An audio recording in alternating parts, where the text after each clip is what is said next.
In the spiritual journey outlined by Advaita Vedanta, Mumukshu, or the intense desire for liberation moksha, holds a place of paramount significance. This longing is not merely a wish or an intellectual curiosity. It is a burning fire that consumes all worldly desires and directs the seeker's heart solely toward the realization of the self. Among the four essential qualifications Sadhana Path necessary for attaining Brahmajaya and Advaita a discrimination, Vairagya dispassion, as hath Sampati sixfold virtues. And Mumukshu, it is Mumukshu that serves as the vitalizing force, the inner flame that animates the rest. Without it, even the most thorough knowledge or disciplined practice remains inert, like dry wood lacking the spark to ignite it.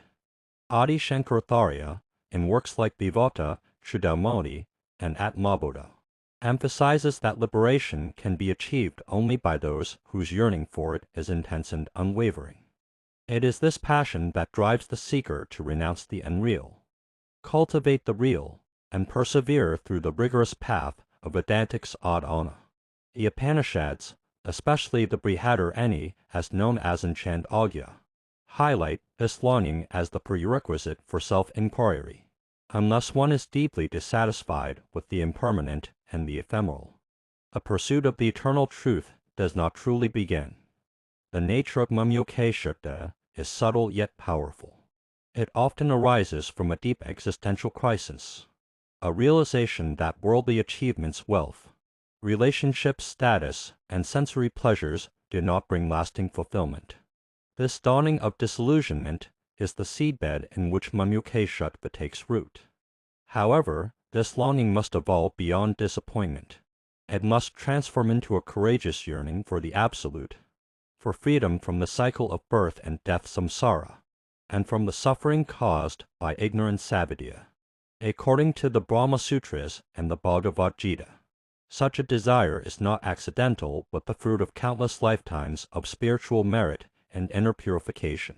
The Bhagavad Gita Chapter 7 and Chapter 6 describes how rare it is for a jiva, individual self, to develop such a pure longing. It is said to arise in the hearts of those who have already practiced spiritual disciplines in past lives and now stand on the threshold of realization. Unlike casual interest, Mumukshu is marked by a total shift in perspective, where the world loses its grip and the soul begins to orient itself toward the infinite. When Mumukshu is strong, it does not allow the seeker to rest in complacency. It impels one to seek the guidance of a guru, engage in Shravanaya listening to scriptures, manana reflecting upon them, and nididhyas on a deep meditation. In the Advaita Vedanta, Shankaracharya states that among all the qualifications for liberation, Mumukshu is the most crucial, because even with partial success in the other three, if the desire for moksha is intense, the seeker will succeed. Conversely, even with full development of discrimination, dispassion, and discipline, without a burning Mumukshu, the journey stagnates. This inner fire purifies the mind, cutting through distractions, excuses, and doubts. It creates the emotional and psychological energy needed to sustain long-term discipline, which is often tested by the inertia of samsara and the subtle traps of ego. The Brahma Sutras affirm that the self is not attained by the weak-willed or those lacking perseverance. It requires enlightenment longing for truth. Such longing sharpens the intellect, deepens concentration, and fosters emotional maturity qualities essential for transcending duality and realizing one's identity with Brahman. It is essential to distinguish between different grades of Mumukshu. Not all desires for liberation are equal in intensity or clarity. Some seekers experience it as a vague discontent, a mild wish to escape suffering, while others feel a strong pull toward spiritual life but remain entangled in worldly concerns. The highest grade is marked by urgency, where liberation becomes more necessary than air for a drowning man. This gradation is acknowledged in texts like the Dirigrishaya Viveka and also in the Bhagavad Gita. which describes the 4 types of devotees who approach the divine among them. The Jain Asu, the seeker of knowledge, and the Jain Ani, the realized one, are particularly significant. The Jain Nasu is propelled by Mumukshu through rigorous and sustained effort. The flicker of longing can be fanned into a steady flame. Sats and AI association with the wise. Sva Adya is scriptural study, and spiritual practices help in this transformation.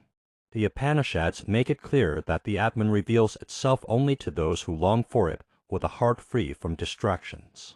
The path is not one of dry renunciation, but of passionate renunciation, where one lets go of the lesser, not out of duty, but because the higher calls irresistibly. This longing is not without its psychological and emotional challenges. The seeker must often confront the inertia of habit, the pull of past samskaras, mental impressions, and the deep-rooted tendencies toward identification with body and mind. Mumukshu empowers the aspirant to confront these inner enemies with unwavering determination. As noted in texts like the Atmabodha and the Bhagavad Gita, it is this desire for liberation that makes the seeker able to transcend pleasure and pain, success and failure, and remain anchored in the pursuit of self-realization.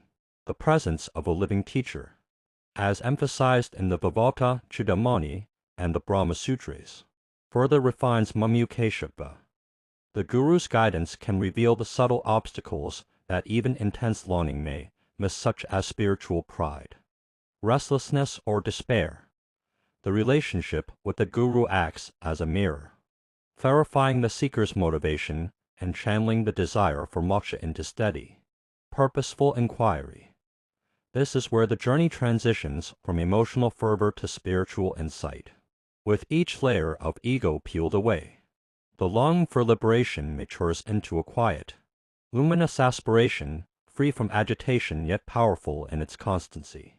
Ultimately, Mumukshu is not a goal in itself but a doorway. It is the sacred restlessness that awakens the Juva from the sleep of ignorance. When this longing is guided by Viveka and sustained by sadhana, it leads to self-knowledge atmanana, which alone can grant liberation. Liberation is not the acquisition of something new, but the recognition of what has always been the eternal, infinite, ever-present self. This recognition dissolves the illusion of individuality and duality, leading to Abhidance in Brahman. The Upanishads declare that those who see the self in all beings and all beings in the self transcend all sorrow. Such a state is not a matter of belief but of direct realization, made possible only by an unwavering Mumukshu. Therefore, cultivating this intense desire for liberation is not optional, it is the very heart of spiritual life. It aligns the seeker's entire being toward truth, integrates thought, emotion, and action, and ultimately dissolves the false sense of separation. As long as even a trace of this desire remains, the seeker is blessed, for it is this flame that lights the path from bondage to freedom, from ignorance to wisdom, from the illusion of samsara to the boundless reality of Brahman.